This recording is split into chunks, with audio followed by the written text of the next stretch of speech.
Bismillahirrahmanirrahim. Assalamualaikum warahmatullahi wabarakatuh. Alhamdulillahirabbil alamin. Wa bihi nasta'inu ala umuri dunya waddin. Asyhadu an la ilaha illallah wahdahu la syarikalah wa asyhadu anna Muhammadan abduhu wa rasuluh. Amma ba'd. Saudara-saudaraku dimanapun berada, alhamdulillah wa syukurillah. Kembali kita bersyukur kepada Allah Subhanahu wa taala dengan qudrah iradahnya serta kasih sayangnya. Allah Subhanahu wa taala memberikan kemudahan, kesempatan kepada kita semua untuk kita bisa bertemu dalam kajian fikih Ramadan. Walaupun kita bertemu di dunia maya, tapi mudah-mudahan ini tidak mengurangi nilai silaturahim kita.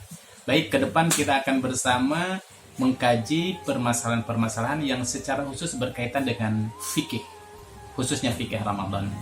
Sebelum kita menjawab beberapa pertanyaan yang masuk sekitar fikih Ramadan, saya ingin menyampaikan terlebih dahulu pengantar, ya, atau mukadimah kajian kita ini dengan mengutip sebuah kisah, sebuah hadis dari Abu Hurairah.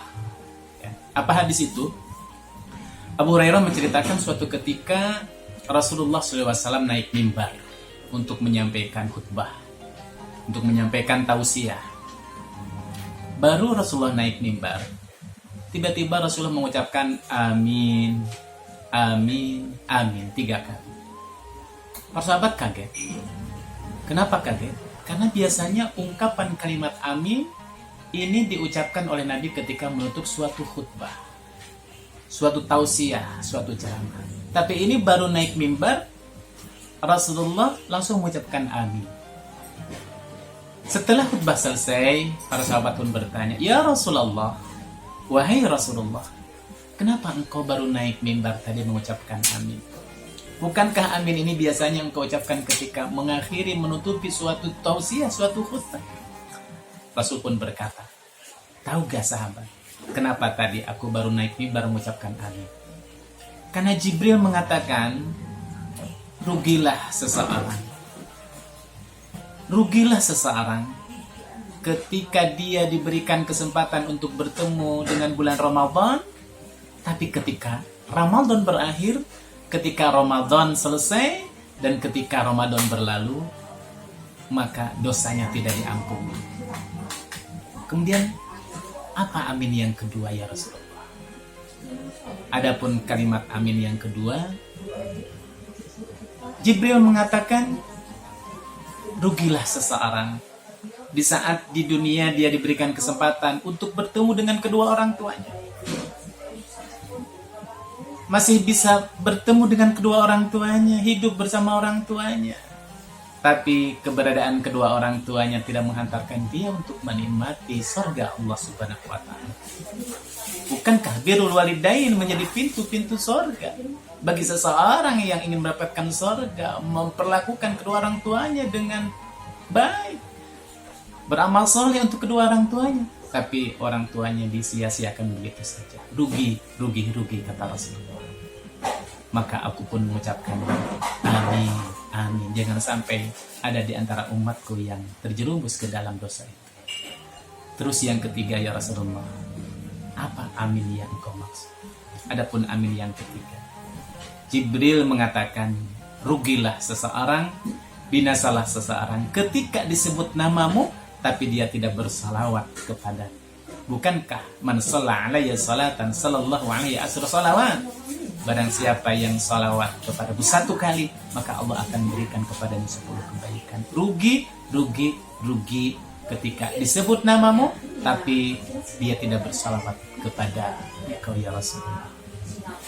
Saudara-saudaraku, dari 3 kasus yang terjadi, Rasul mengatakan rugilah seseorang yang ketika dia bertemu dengan bulan Ramadan, tapi di saat kembali keluar dari bulan Ramadan dia tidak mendapatkan apa-apa. Kam min shaimin laisa min siyamihi ilal ju'a. Betapa banyak orang yang menunaikan ibadah puasa, dia tidak mendapatkan apapun dari puasa. Ini berarti bahwa akhir ujung dari pelaksanaan ibadah puasa Ramadan, akhirnya manusia terbagi kepada 2. Ada yang sukses, ada yang gagal. Yang sukses mereka yang menjadikan Ramadan sebagai pintu kebaikan, Mereka yang sukses, Ramadan yang menghantarkan kepadanya untuk menikmati indahnya surga Ar-Rayyan. Mereka yang sukses adalah orang yang ketika keluar dari bulan Ramadan, maka dosanya bersih, dicuci oleh Allah Subhanahu wa Ta'ala. Adapun mereka yang gagal adalah mereka yang keluar dari bulan Ramadan, dosanya tidak terhapus. Pertanyaannya adalah kemudian kenapa ada orang yang menunaikan ibadah puasa, tapi puasanya tidak membuat dirinya bersih dari dosa, tidak menghantarkan dia untuk menikmati surga Ar-Rayyan? Salah satu sebabnya adalah karena dia memasuki ibadah puasa tanpa dibarengi dengan ilmu, dengan pemahaman. Oleh karena itulah maka Rasulullah dalam hadis yang lain berkata, "Man shama Ramadhana wa ya'lamu hududahu wa yahfadhu mimma yanbaghi an yatahaffadha minhu kufira ma qablah." Barang siapa seseorang yang berpuasa di bulan Ramadan, syaratnya adalah satu, wa ya'lamu hududahu. Dia mengetahui batasan-batasan. Dia mengetahui hukum-hukum yang terdapat dalam Ramadan.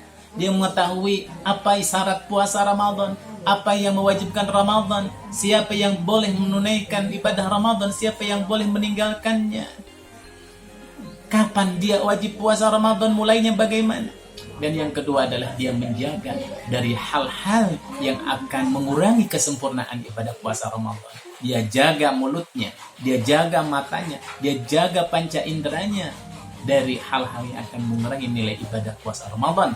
Maka itulah orang yang nanti dosanya dihapuskan oleh Allah Subhanahu wa Ta'ala. Jadi salah satu di antara syarat yang akan menjadikan Ramadan itu punya makna dan akan menjadi pintu kebaikan kita untuk membuka kenikmatan surga Allah Subhanahu wa Ta'ala Ar-Rayyan, salah satunya adalah fikih. Salah satunya adalah memahami hukum-hukum yang berkaitan dengan Ramadan itu.